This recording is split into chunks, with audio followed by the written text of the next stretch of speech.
Hello everybody, and welcome to a totally cool and amazing Redstone Invention. So, right here, what I have before me is a boring and stupid looking and ugly as hell door. Because you see, everyone thinks iron bars are going to be an awesome material to make doors out of. I mean, they look cool, you know? Like a gate. But here's the problem. See, the sticky pistons, they don't even connect to the sticky pistons, and you can see the pistons.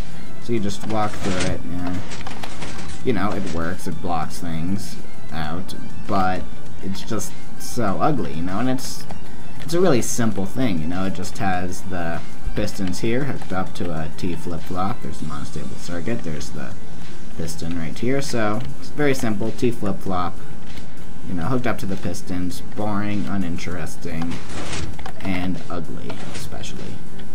Well, what if I told you that that is no longer a problem? See this? Why, it's just some iron bars. I mean, you can't see the piston, so it's clearly not a door. You'd think.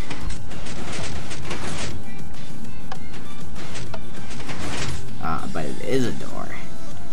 Now, this is the little invention I made.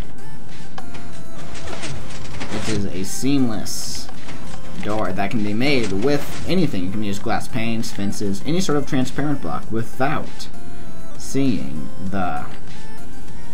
Yeah, you can use it without seeing the pistons.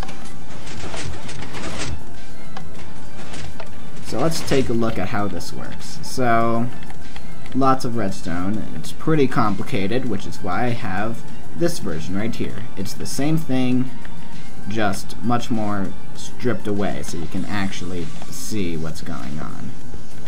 Yeah, let's build some platforms here around these. So, right here, and walk over it. Boom. Opens. And I walk over it again. Closes. Boom. So, let's examine how this works. So, to start, when I step on the pressure plate,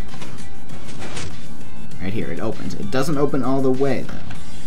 Keep that in mind. You have to step off of it. So, normally you won't notice it if you're just walking through the door. So, first thing is, these are powered. It goes through some repeaters right here. So, the wiring here is actually symmetrical, so we'll just look at this side. So, right here, goes through here. You know, now that I think about it, a lot of... Oh, whoops. Hang on. Okay. Now that I think about it, a lot of this wiring is probably unnecessary because I originally had a T flip-flop here, like right there, and this is the piston for it. But as it turns out, that was unnecessary, so you can probably just replace a lot of this with, you know, wires. But hey, you know, pistons are cool. So, right here. So first what we do is we have to retract the pistons on the top and the pistons on the bottom. So you have the wire go down here. It has a delay on it, and this delay is very important. If it is less by even a single tick, the door won't work, because these will try to extend and close before these have retracted and thus won't close. So that delay is very important.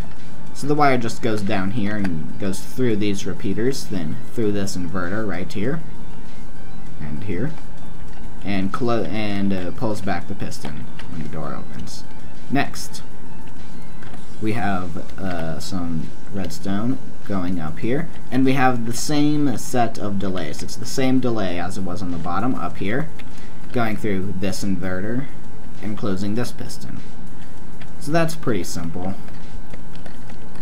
And then right here we have another inverter. So to show how that works, we're gonna have to then take this off the pressure plate. So when you step off the pressure plate, those pistons go for a single tick and pull the iron bars in, just for a single tick. So right here, so we step off, this goes through the inverter. Here we have the monostable circuit, so this will just pulse for a single tick, and then goes right here, and the pistons extend, go boom boom, and all in one tick, extend and retract, so they grab the bars.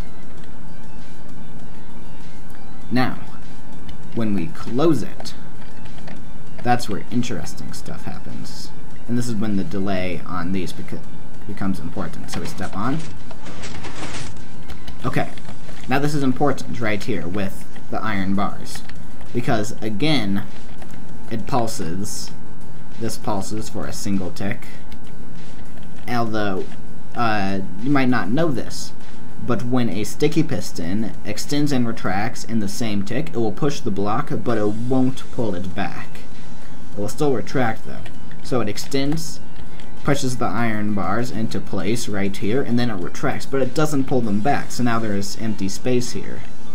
And then, a few ticks later, or actually just one tick later, because these are only behind by a single tick, these pistons, and this is why this delay is so important.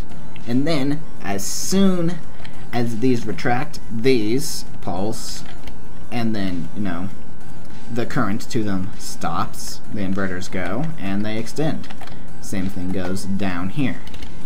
And then they extend and push these blocks back into place, and then the iron bar door is back to looking very nice.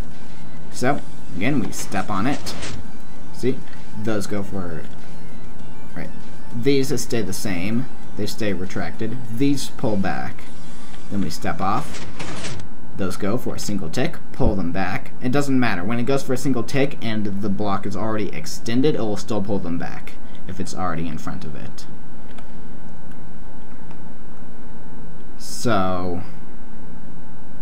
right, and then to close it, we just step on it again. And then they go for a single tick. Here, let's try to watch that again if it's important. So watch. So these will pulse, and then just as they close, just as they retract again, these blocks are pushed back into place. Now then, this right here, this isn't anything special. This wire right here, it just connects these pressure plates to the beginning here, and it has the exact same function right here with about a delay of like 1 tick, but it doesn't really matter. So we can do the same thing here. Actually, let's just create a full sort of bridge here so we can walk through it. Right, so you can go here, step on them, step off, boom, door opens, and then step on it again, and it closes. Very simple. And there's plenty of room around here for you to decorate, so you can make a nice, fancy, smanchy hallway, like so. And you can't see any of the pistons or redstone. Although, something to be warned of. Here, let's go down the front to the top. Oh, it's becoming down. Hang on. There we go. Okay. Right here. Be very careful when placing blocks for decoration in this area, because, you know, pistons are a little bit glitchy sometimes, and this will create a block update detector right up here. So when you place a block here just for your decoration for the roof, it will update and the piston will extend. And here's the thing, if it extends so be very careful with this. What I would recommend doing is removing the blocks that the pistons are normally carrying, so this block and this block, remove those when decorating. Because otherwise what will happen is the piston will start retracted, you place a block, the piston extends, pushes the block below it, pushes this piston, which is also retracted, and crushing the redstone torch. So, first of all, you destroyed your redstone torch, so you need to place that again. And this entire section of your whole mechanism is now 1 block too low. So you have to rebuild this whole section. It's a huge pain in the ass. I discovered that a few times when I was building this. So be very careful of that. So if you just simply remove this block and this block when you're decorating, then you'll be fine. Just remember, just keep that in mind when you're decorating. So, that is this cool door. It's, I guess, pretty resource intensive. Although now that I think about it, since this doesn't really have to be a T flip-flop, I bet that it will work the same if you can get rid of these pistons and that redstone block. So if we just connect them like this, let's see if that works. Because remember, I started out by building a T flip-flop that was ultimately unnecessary. So here, so will the door still work? No, it won't. Okay, never mind. Okay. Wow, that is messed up. Okay. So, correction. Those pistons there are absolutely, totally, 100% necessary. Do not remove them. Or maybe just need a repeater. Okay, so anyway, just to be safe, keep these pistons and redstone blocks in here. Don't mess with what already works. That's my philosophy. Actually, always mess with what already works, because that's always fun and interesting. That's a much cooler philosophy. Okay. So anyway, so I now broke this door. I wonder what happens if I continue to break it. It continues to be broken. It just gets more broken each time. Okay. So, yeah, alright. So, never mind. Keep those pistons in there. And, yeah, here I'll do a little flyover of the design so you can copy it down. And just remember to have those pistons in there like they were earlier. Right, and then down here, there's this. Now, these blocks right here, they don't have any redstone on them, but they're still important, because if they weren't there, then this redstone would connect, which would remove the delay on these, which we already shown is a problem. So, don't do that. And sure, you could probably make this much more compact than it already is. This is just sort of my design, and feel free to improve on it. So yeah, so that is that. Thank you for watching. Goodbye.